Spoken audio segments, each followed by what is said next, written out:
Georgia absolutely body bagged Oregon yesterday, 49-3 in Atlanta. I said it to open this whole thing up. The game was played in Atlanta. It was a virtual home game for the Dogs. They could have played this game on Mars. They could have played this game in the middle of the Pacific Ocean. It wouldn't have mattered. Okay, Georgia was just that much better. Going into this game, I was saying, Bo Nix, what's he going to do?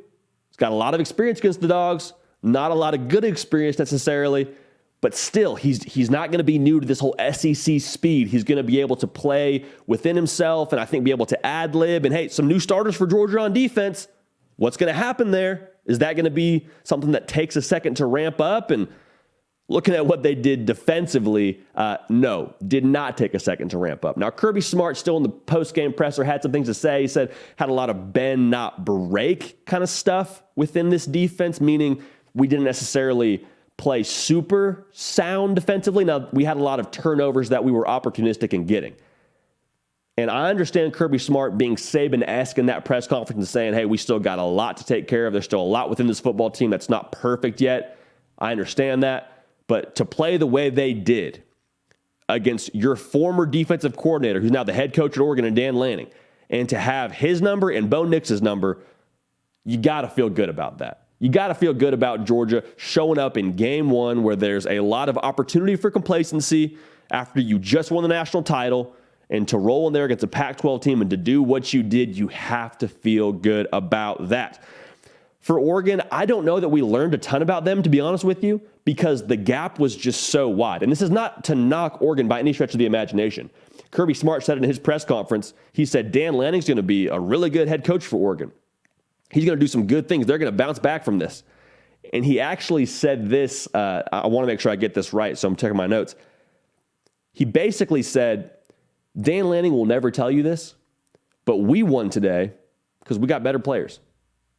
Essentially, Kirby seceding that didn't matter the kind of game that we had, whether you caught us on a mediocre day or our best day. We just got more firepower. We just got the better players, the better athletes, the more stocked cupboard when it comes to talent. And that was something we talked about before this game. In our preview, we said, we just feel like Georgia outmatches Oregon. Now, I had no idea the gap was this wide. That is on me, folks. I did not understand that Georgia was going to come out swinging like this. And credit to Todd Monken on that offense, because they were substantially improved, in my opinion, from what they were a year ago. Stetson Bennett had a career day passing the football, had a career high in yards, no interceptions, ball barely touched the ground. Like, he was really efficient, and he's progressing. He's continuing to progress based on one game. So I don't want to blow this out of proportion, but Stetson Bennett just continues to look better and better as that starter at Georgia. We're going to see what he looks like against some more SEC competition. Again, I don't know that we learned too much about the Georgia offense based on this defense, but they looked really, really solid in one game sample size. You got to feel encouraged. One thing that was interesting to me, Georgia's leading rusher had 8 carries. And that's not to say that he had 8 carries and was averaging like 20 yards a carry. They just didn't really try to run the football that much. They just were content to drop back and throw it around. And with Stetson Bennett having the day he did, it's hard to blame him. But it was interesting to see Georgia take that approach. Because when we think about Georgia, you think, okay, they're going to turn around, hand the ball to that running back, let Stetson manage the game. That wasn't Georgia. That wasn't the Bulldog team that I saw. There was no game management from Stetson Bennett. Georgia slung it around. And I know we've seen spurts of that from them, but to see them do that in the first game of the year, typically you'd see them maybe forced to do that. Okay, we're going to try the run, and the run's not going so well, so we'll kind of evolve here offensively. I said this before the year started. I think Georgia, to get back to where they want to be, which is in that college football playoff, they need to have that kind of a wide open system on offense. A.D. Mitchell looked good. Ladd McConkey looked good. Darnell Washington is from another planet. Brock Bowers, we already know about him. He's the best tight end in college football as a true sophomore. So there's a lot to be excited about, and you're continuing to see this Georgia offense progress, and the defense, even though Kirby wasn't crazy thrilled about what they did, there's still a lot to be excited about. That team speed is fierce.